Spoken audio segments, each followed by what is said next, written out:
signaler la rencontre littéraire qui débute à l'instant à l'espace bar. Pour ceux qui sont dans ce qu'on appelle l'espace vert, il faut revenir vers nous. Et puis pour vous qui êtes présents déjà ici face à nous, si vous n'avez pas encore découvert le nouvel endroit de Mark Philipson, ça s'appelle la Chambre Verte.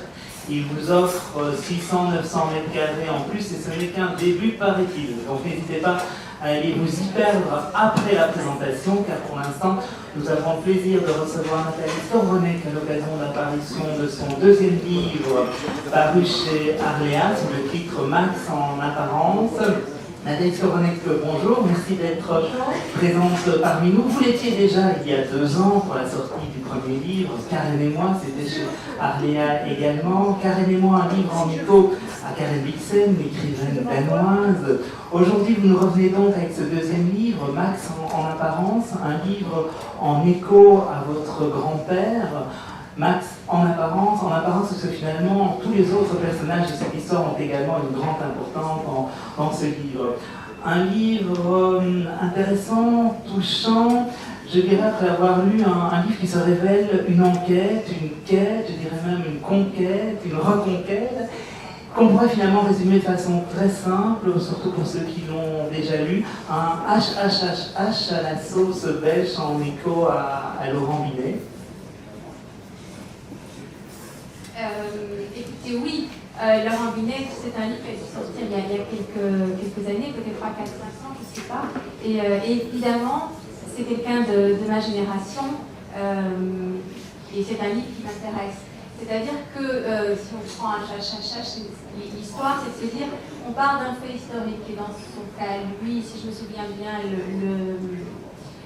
l'attentat réussi à Prague contre Heydrich, qui est une des figures marquantes, essentielles du Troisième Reich.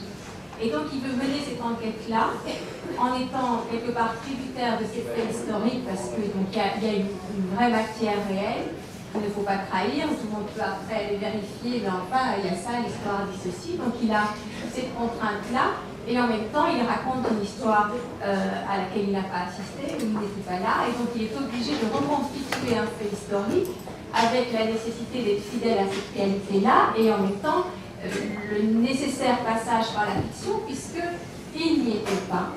Et donc ça le met dans une problématique compliquée qu'il intègre également dans le livre, puisque en permanence, il se demande aussi, mais qu'est-ce que je fais de cette histoire et pourquoi je m'y intéresse. Et c'est votre cas finalement, Nathalie Skorvonek. Qu'est-ce qu'on fait de son histoire, qu'elle soit individuelle, collective, avec un grand H ou un petit H? Certains décident de se taire, d'autres se réfugient dans les médicaments ou sur un divan. Chacun essaye d'avoir sa solution. La vôtre plutôt, c'est de parler, d'écrire, de raconter des histoires, de coucher les mots sur papier. Et moi, je me suis retrouvée dans une situation où j'avais été élevée comme beaucoup de juifs de ma génération, c'est-à-dire ma 3e génération, avec cette idée que pour vivre, il fallait se taire. Il fallait certainement pas remuer le passé, il fallait certainement pas se mettre à parler. De la même façon que mes grands-parents, cette génération-là, devaient se taire, vivre cachés pendant la guerre. Moins on se fait remarquer, moins on nous voit, moins on parle, et plus les chances de survie augmentent. Eh bien, cette injonction-là, à passer les générations sans jamais être dite, mais on a tous bien compris qu'il fallait vraiment se tenir à carreau, qu'il fallait vraiment ne pas parler. Et donc, cette histoire-là a été recouverte d'une chape, mais qui se fissure. Finalement, écrivez-vous pour organiser le chaos dont vous êtes l'héritière, justement, pour trouver aujourd'hui du sens, surtout pour les générations qui vont suivre, puisque vous êtes vraiment la génération charnière, justement, la génération qui s'étudie, la génération aujourd'hui qui veut parler et qui veut justement transmettre, puisqu'on le sait tous, la transmission est importante et le livre, pour cela, est le meilleur de nos amis. Voilà, moi je me retrouve dépositaire d'une histoire familiale, une histoire familiale très précise puisque c'est la mienne, c'est pas celle des gens d'à côté, c'est pas... Et en même temps, c'est une histoire générationnelle parce que je ne suis pas la seule à l'avoir traversée et parce que c'est une histoire qui est le produit d'une époque. Cette époque-là, c'est la Deuxième Guerre, et puis dans mon cas plus particulier, après, c'est la guerre froide. Et je me suis retrouvée enfant en face d'un homme, mon grand-père, qui avait une double image, une image floutée. D'un côté, on voyait quelqu'un qui était devenu le roi de la ville à Berlin, très flamboyant, qui avait l'air complètement à l'aise dans ses baskets, qui fait du espèce de marché noir, des trafics entre l'Est et l'Ouest, qui traverse Berlin, qui traverse la partie Ouest, la partie Est, qui traverse le mur, mais comme on rentre n'importe où alors que tout est quadrillé, qui rigole à des tables remplies d'Allemands, on parle dans un allemand parfait, tous les gens de sa génération-là, donc des gens qui avaient son âge, c'est-à-dire 20 ans pendant la Deuxième Guerre, donc avec chaque fois le soupçon de dire « mais toi, t'étais où? Mais toi, t'as fait quoi ?» Et lui, il circule là-dedans, mais comme un poisson dans l'eau. Et en face de ça, j'ai une autre perception, qui est une perception d'intuition, une perception d'enfant, qui n'est pas la réalité vraie, qui est une sensation, mais que cet homme-là, il cache quelque chose. Et que forcément, ce qu'il cache est lié au numéro tatoué qu'il a sur le bras. Qui va vous servir finalement comme sésame pour ouvrir l'album familial. Voilà, je me dis, mais quel fil je vais tirer? À partir de où est-ce que je vais essayer de mettre de l'ordre dans tout ça, de parler pour ma famille, et en se disant, mais en parlant pour ma famille, je parle peut-être pour d'autres aussi.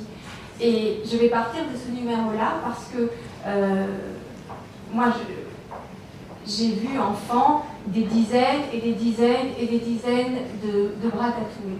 C'était quelque chose qui était là, qui était autour de nous. J'ai mes deux filles qui sont dans la salle ici, qui ont 15 ans, et qui n'ont probablement pas, ou presque jamais, vu ces bras tatoués. Donc il y a le temps qui passe, et ce numéro-là que j'ai vu, qui était banal, qui faisait partie de mes images quotidiennes, je me rends compte que je l'ai oublié. Donc il y a quelque chose qui est en train de disparaître. Et moi, je n'étais pas dans cette histoire-là, je n'étais pas à Auschwitz, je n'étais pas dans les camps, je n'étais pas dans la tête de mon grand-père, mais j'ai vu ce numéro et maintenant, ce numéro se brouille. Donc je me dis, je dois en faire quelque chose. Le transcender, le traduire pour nous en lettres, c'est ce que vous faites à travers ce livre. Alors ce grand-père, il apparaît hautement romanesque quand on lit l'histoire que vous nous proposez. L'est-il vraiment, ou c'est le regard de la romancière que vous êtes aujourd'hui qui nous le restitue ainsi? Bah, écoutez, moi j'ai interrogé ce grand-père-là quand j'en ai eu l'occasion. Il ne s'est jamais montré très bavard, mais quand je le questionnais, par exemple, quand je lui demandais, oui, mais tu étais à Auschwitz, mais c'était comment Auschwitz? Il me répondait, bah, c'était pas facile. Donc à partir de là, forcément, je dois faire fonctionner mon imagination, parce qu'il me dit les choses sans parler, puisque je perçois plein de choses, mais en même temps, il ne dit rien, c'est pas facile. Ok, super, mais qu'est-ce qu'on fait avec ça? Donc, je suis obligée de lui réinventer une vie, et en même temps, je vais être la plus fidèle à ce que je crois qu'il a été. Et donc, ce qu'il a été, c'est ce personnage à double face, c'est-à-dire d'abord une victime, d'abord un homme qui perd deux frères, une sœur, des parents, une première épouse, qui revient des camps, et puis le roi de la ville. Comment est-ce qu'on fait coexister ces deux histoires? Comment est-ce qu'on est d'abord une victime, et puis après un cador, et entre les deux, on s'est quand même arrêté aussi à Liège, où il se remarie directement après la guerre, où il va avoir un enfant qui est ma mère. Voilà, tout ce puzzle-là, évidemment, est hautement romanesque, parce que c'est une époque, parce que c'est une vie où tout est complexe, et où il n'est jamais là où il devrait être, et voilà, il faut mettre le plus ensemble. D'autant plus que c'est un homme qui cachait ses failles, qui mettait en avant sa réussite après la guerre. Un homme surprenant aussi, puisqu'il va vivre dans la ville qu'il aurait dû fuir, qui est ce Berlin aussi, où il vit et cette pratique de la langue. Finalement, Nathalie Skowronek, se reconstruire des images, des histoires à partir de souvenirs, que ce soit les vôtres ou ceux de votre famille, c'est un peu avancer en terrain miné. C'est délicat de travailler à partir de son propre matériau, non? oui, ça pose toujours la question de la bonne distance. C'est-à-dire que moi, j'ai cette histoire-là, je m'en sens la dépositaire, j'ai envie de la raconter. À partir de là, où est-ce que moi je vais me mettre pour raconter cette histoire-là? De où est-ce que je vais parler? Est-ce que je vais mettre tous mes éléments en place sur une avant-scène et puis moi je vais me cacher derrière le rideau, ou je vais monter sur une échelle et je vais regarder les gens d'en haut et je vais les faire avancer? Ou est-ce que je descends avec eux dans la fosse et j'avance avec eux? Et je crois que si je raconte cette histoire-là plutôt qu'une autre, c'est parce que je suis partie prenante. Parce que ce que moi j'ai voulu raconter, c'est bien sûr qu'on raconte les camps, qu'on raconte Auschwitz, mais ce que moi j'ai voulu raconter, c'est qu'il y avait une vie après Auschwitz. Et que Max, au prix de sacrifices et parfois de saloperies, Max a voulu absolument vivre après Auschwitz. Et donc comment on fait, comment Max fait pour vivre après Auschwitz? Eh bien, en se mettant au nez à la barbe des Allemands et en leur disant voilà, moi maintenant ici je fais ce que je veux, parce que si vous bougez, je vous montre mon numéro. Et voilà. Comment les Juifs, comment Israël va faire pour vivre avec tous ces rescapés qui arrivent à partir de 48, en 48. Un Juif, un Israélien sur 5 est un rescapé des camps quand il faut construire le pays. Et quand il faut construire le pays en Israël, ce qu'ils veulent, c'est des bâtisseurs, c'est des hommes forts, c'est des gens qui vont faire refleurir le désert. C'est pas ces êtres cabossés qui arrivent.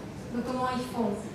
Et puis comment font évidemment les descendants de ces gens-là, à qui on sait vivre, et pour continuer à vivre, on va se taire, on va faire semblant de rien, on va ne rien raconter.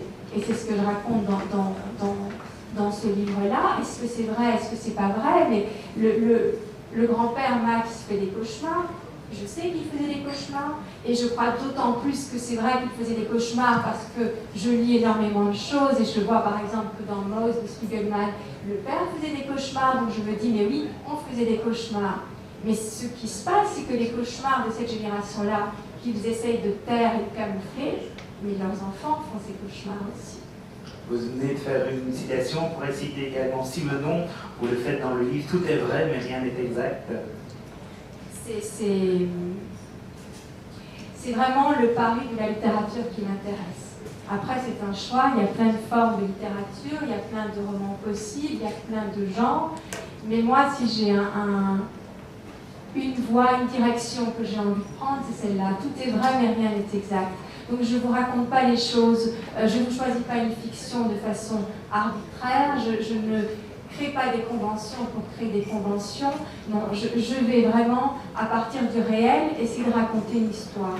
Mais pour faire rentrer le réel dans un livre, je suis obligée de le tordre et de l'imaginer, et donc faire des choses qui me font quand même dire que j'ai vraiment l'impression que c'est mon grand-père qui est dans ce livre, et que si mon grand-père n'était pas encore là, il est mort depuis 20 ans, et qui devait lire ce livre, il n'est pas impossible qu'il me dirait mais ma pauvre fille, mais t'es complètement tombée sur la tête.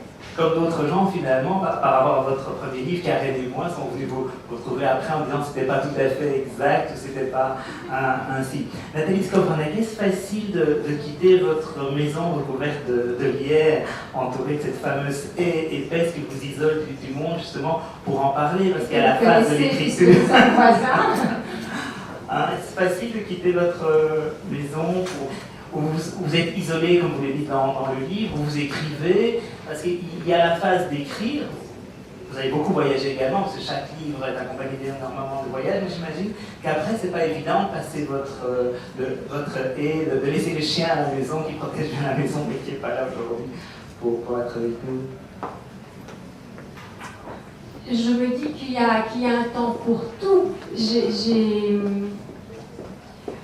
J'ai un temps évidemment où je me cache et où je fais venir les choses à moi, et puis il y a un moment pour sortir. Ce qui m'a beaucoup intéressée, peut-être que le livre peut apporter une réponse, c'est mais pourquoi est-ce que je me cache? D'où ça vient cette habitude de se cacher? Pourquoi passer tellement de temps avec les morts? Pourquoi ne pas sortir justement de ce refuge-là? Et peut-être que explorer ces histoires-là, peut-être que de les transformer en livres, à toute forme, alors ça n'apporte pas des réponses, parce que finalement, Max et tous les personnages qui gravitent autour de lui, leur secret reste intact. Je ne suis pas une voleuse de secrets. Mais peut-être quand même que ça met un peu de clarté, peut-être que du coup, cette clarté-là permet de sortir davantage de chez soi. Vous l'avez dit, hein, vous pistez les cadavres, transcrivez sur papier alors que d'autres se taisent. D'où la question, ce questionnement, est-ce qu'il vous libère ou est-ce qu'il vous enchaîne encore plus? Ça, c'est la question de votre histoire. Écoutez, c'est une histoire grave, c'est une histoire épouvantable. Alors, on ne vit pas à temps plein, là-dedans. Et effectivement, il y a un temps pour les morts, il y a un temps pour la vie. Mais je crois que ce XXe siècle a été un siècle effectivement épouvantable. Et je crois que cet homme-là a traversé les deux abominations que sont la Deuxième Guerre et que sont la guerre froide. Et ici, voilà, je suis à Bruxelles, je suis avec des gens qui me connaissent et nous partageons probablement en grande partie ce genre d'histoire.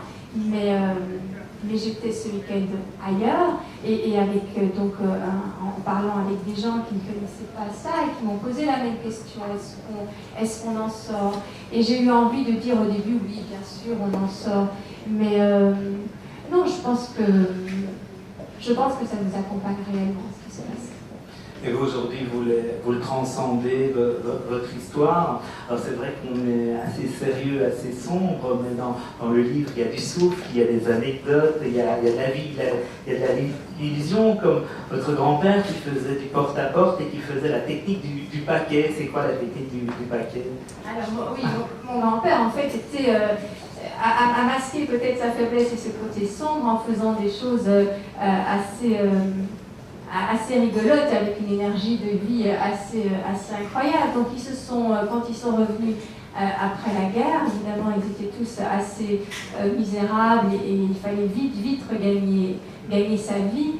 Et donc il y avait une espèce de solidarité comme ça entre rescapés, où ils se sont mis à vendre tout et n'importe quoi. Et donc, on sonnait à la porte, on inventait des histoires abracadabrantes pour pouvoir vendre des choses. Et petit à petit, il a grossi les choses jusqu'à retrouver à Berlin-Est un rescapé des camps comme lui. Enfin, ça n'a toujours été pas très clair, mais disons que c'était quelqu'un aussi, un juif, qui lui avait dû se réfugier dans la partie russe de la ville. Parce que, alors là c'est la mythologie familiale qui parle, mais enfin c'est trop beau pour laisser tomber ça, même si c'est peut-être pas tout à fait vrai. On dit qu'il avait tué un soldat américain et que du coup il ne pouvait absolument plus aller du côté américain et donc il se met du côté russe. Et donc ces deux hommes-là vont se mettre à trafiquer des choses et Pavel, qui est à l'Est, demande à Max de lui apporter des choses, et puis ça va circuler comme ça. Et puis on est aussi dans une période où l'espionnage, le contre-espionnage est là partout. Alors après, évidemment, tout le monde s'est amusé dans la famille à imaginer, est-ce que Max a travaillé pour le Mossad? Est-ce qu'il a travaillé pour le KGB? Est-ce qu'il tenait les rênes comme il voulait nous le faire croire? Parce que quand il arrivait à Bruxelles, on racontait toujours cette histoire, c'était vraiment le prince de la ville. Ou bien est-ce que c'était en fait un homme de paille qui portait juste les valises? Voilà, c'est tout un mystère, mais de nouveau, c'est un mystère qui dit une époque. Et cette époque, elle dit aux Allemands, vous nous en avez fait plein, mais maintenant, nous, on va vous faire payer. Si littéralement payer, parce qu'ils se sont enrichis et que l'argent est parti en Israël, et donc vraiment, on va reprendre ce que vous nous avez pris. Et ça, c'est une leçon de vie qui n'enlève pas les angoisses, qui n'enlève pas les blessures, mais qui retourne un peu la situation. Comme des lingots d'or qui se retrouvent dans le coffre d'une Mercedes un soir à Bruxelles. Il y a tout un côté romanesque à découvrir de lien et de sens. Max, en apparence, c'est l'histoire du grand-père, mais pas que l'histoire du grand-père, c'est l'histoire de toute une famille, des liens familiaux, que ce soit mère-fille, fille-mère, épouse, mari, c'est vraiment tout est lié, on ne peut pas un personnage, vous partez sur plein d'autres. Oui, parce que forcément, ça fait des dégâts sur la première personne concernée, mais ça fait des dégâts sur tous les gens autour, la femme qui l'épouse juste après la guerre, et puis la fille qui naît après, et puis une autre fille qui est la fille de sa mère. Donc il y a enfin, c'est pas typique non plus à la Shoah, ça c'est très important. Je veux dire, je cite Ruth Kléger, qui est aussi une rescapée de la Shoah, qui était dans un camp qui n'est pas Auschwitz, mais près de là, qui est restée à 14 ans, et puis après qui se rebelle contre ça. Il dit, mais écoutez, moi je ne suis pas née à Auschwitz, je suis née à Vienne, donc ne me forcez pas à n'être que ça. Et donc Max s'est battu pour ne pas être que ça. Et en même temps, oui, les dégâts sont là.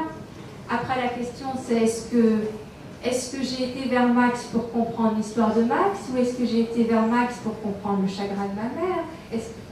Tout est lié. Et dans le cas de ma mère ou de la mère là, c'est quelque part, c'est la double peine. Est-ce qu'on souffre parce qu'on est la fille d'un rescapé d'Auschwitz, ou est-ce qu'on souffre parce qu'on est la fille d'un homme qui est parti? Mais est-ce qu'il est parti? Voilà. Évidemment, les réponses, je ne les ai pas. Évidemment. Mais est-ce que le point commun de tous les personnages, finalement, c'est pas juste reconnaissance? Donc, sortir votre grand-père des victimes indifférenciées de notre tragédie, de notre histoire, reconnaissance à différents niveaux pour chacun de la famille, et pour terminer avec vous, reconnaissance aujourd'hui de l'écrivain que vous vouliez devenir et que vous êtes devenu aujourd'hui. Donc, reconnaissance, c'est peut-être le moteur de chaque personnage de votre histoire. Oui, sûrement, et c'est vrai. Et ça explique aussi, voilà, quelque part, ces titres, Max en apparence, on a une réalité, et autour de cette réalité, plein de gens qui cherchent leur place, qui cherchent à ce que leur souffrance soit dite, et arriver, voilà, à ce que chacun puisse occuper sa place. C'est vrai. Alors maintenant, Nathalie va nous lire un court extrait en interlude, et après nous allons poursuivre.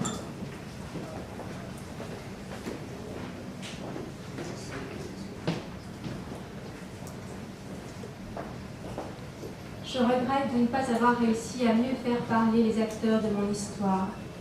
Il aurait fallu que j'insiste davantage, quand ils étaient encore là, que je revienne régulièrement vers eux avec de nouvelles questions. J'aurais dû leur en demander plus, mais je ne savais pas. Je n'avais pas compris. Je n'ai pas eu la patience d'attendre que la parole se ferait un chemin. L'énoncé est commun, mais sa réalité brutale. Il est trop tard maintenant. Le temps a passé. Max et Rayele sont morts depuis longtemps, et avec eux disparaissent des pans entiers de mémoire vivante. Alors j'avance du mieux que je peux, avec les témoignages dont je dispose. Je me débat avec ce qu'il me reste, même si je ne suis plus la petite épinglette qui les observait. Mais je les ai connus, je les ai regardés, je leur ai parlé, je les ai écoutés. J'ai grandi avec eux. Je suis par conséquent le témoin direct de ce que je crois avoir compris. S'il ne m'est pas possible de remonter le temps, je fais tout de même partie de l'histoire. C'est leur histoire qui a glissé jusqu'à moi, tout comme le numéro tatoué de Max ou la tristesse de Rayele. Je crois que ce que je cherche à déterminer, c'est ce qu'il reste de Max, de Rayele, et inévitablement de ce qu'ils ont vécu aujourd'hui en moi. Alors Nathalie Skowronek, c'est un des regrets justement de ne pas avoir réussi à mieux faire parler les acteurs de cette histoire. Évidemment, mais ça c'est un regret personnel qui n'est pas un regret littéraire, parce que quelque part, le livre s'est construit sur ces silences-là et sur ces absences-là. Et c'est probablement parce qu'il y avait énormément de manque que ce livre a pu émerger. Il ne s'agissait absolument pas d'écrire la biographie familiale de la famille de Nathalie. Et en même temps, fallait surtout pas les trahir non plus. J'étais pas là non plus pour faire n'importe quoi. Et toujours avec ce souci, à partir du moment où je parle de personnes qui ont vécu et de personnes qui sont encore en vie, il y a toujours ce souci de prendre soin de l'autre. Donc oui, j'aurais voulu savoir plus, et en même temps, j'ai été très nourrie de ce que je ne savais pas, pour pouvoir imaginer, pour pouvoir lire plein d'autres choses, pour essayer de se dire, voilà, mais ce que moi je ne sais pas, je vais aller le chercher ailleurs, et puis pour avancer aussi tout le temps avec des questions et jamais avec des certitudes. Je sais que mon grand-père avait un numéro, mais c'était quoi son numéro? Et puis finalement, il était sur le bras gauche, enfin, il était sur le bras droit, enfin, c'était quoi la couleur de l'encre?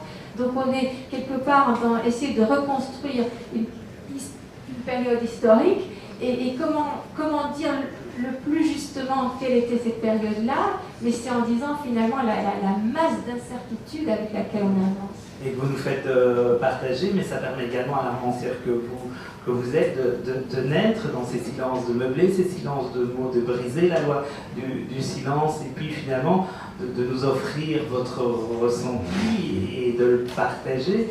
Parce que vous avez beaucoup voyagé aussi pour ce livre, vous passez vos étés à Marbella où vous retrouvez votre grand-père, vous êtes allé en Israël, à Berlin, mais aussi vous avez beaucoup lu, parce que finalement, il y a beaucoup de livres qui, heureusement, nous parlent et nous transmettent. Et c'est ça aussi l'importance de votre livre, c'est que c'est un livre bibliothèque aussi, comme Karen et moi, nous donnait envie de retrouver la ferme africaine qui n'a absolument pas vieilli dans son écriture, dans son style et d'autres livres. Donc chaque fois aussi pour vous, c'est important la transmission des livres bibliothèques, de nous accompagner justement dans d'autres chaînons qui sont les livres.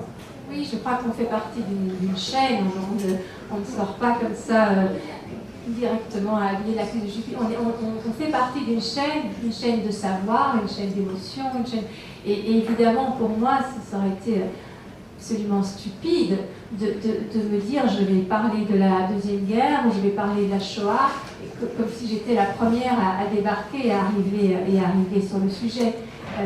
Et je ne pouvais pas non plus le faire comme d'autres l'ont fait parce qu'ils y étaient. Je ne vais pas me mettre à raconter les camps comme si j'étais Primo Levi, ça aurait été vraiment malvenu. Donc, était aussi important pour moi de raconter cette histoire que de me demander mais comment je vais la raconter, et donc de me poser la question de la forme, de cette façon de dire les choses, et évidemment de faire état de ce que les uns et les autres avaient apporté eux aussi comme réponse, et ne fût-ce que pour me dire, voilà, comme moi j'y étais pas, mais je vais essayer de voir un peu ce que les autres disent, mais les intégrer évidemment dans la recherche, parce que c'est ce que vous avez dit, c'était aussi important pour moi de reconstituer le passé de Max que de me dire mais qu'est-ce qu'on fait de ce passé, peut-être même encore quelle trace ce passé a laissé, c'était aussi important que le passé en soi. Premier livre, Karen et moi, je dirais dans mes mots à moi que vous aviez le parachute de Karen Blixen pour vous jeter dans l'écriture. Deuxième livre, le parachute, c'est le grand-père et toute cette littérature. D'ailleurs, on a reconstitué un peu une petite bibliothèque qui est une infime partie de votre bibliothèque, mais dont vous parlez énormément dans votre livre. Est-ce que vous avez besoin de parachute pour écrire ça? Ou est-ce que vous pourriez écrire un livre justement sans parachute, sans se passer et vous lancer? Je n'en ai pas envie.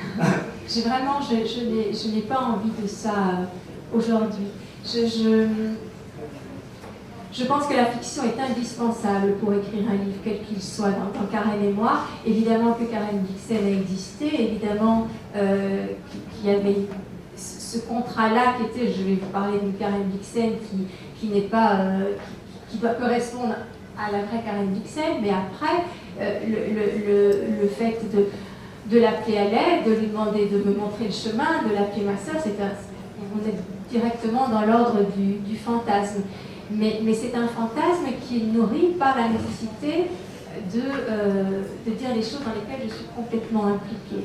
Et moi, j'ai fait le choix, j'aime la littérature qui dit le monde, qui est qui est partie prenante avec le monde, qui est engagée derrière. Et donc c'est vrai qu'aujourd'hui, une fiction pure avec des faux personnages, une fausse histoire dans un faux lieu et à une fausse époque. En vous écoutant, Mémoire d'Adrien, Marguerite Yourcenar, c'est un de vos livres préférés, s'il fallait en sortir. Oui, enfin ça c'est difficile, hein, c'est comme on dit. C'est comme si je vous demandais lequel de vos deux filles vous préférez. Donc, mais c'est vrai que chaque livre finalement a une raison d'être par rapport au moment où on le lit. Vous parlez de Karen Blixen, c'est vrai que chacun peut avoir. Moi, ma Karen Blixen, c'est la peintre, donc on connaît peu, comme finalement votre grand-père. Chacun dans la famille a la vision qu'il veut en avoir et le personnage qu'il veut incarner. Chaque personnage a évidemment sa part de mystère, et donc Max en soi, c'est une figure qui est, oui, qui est floutée. Et après, chacun va faire sa mise au point personnelle. Moi, pour essayer de faire la mise au point de Max, ben oui, je vais aller à Tel Aviv, je vais aller à Cracovie, je vais aller à Liège, je vais tourner autour et je vais faire ma mise au point à moi, mais évidemment, elle est totalement partielle, engagée et partielle.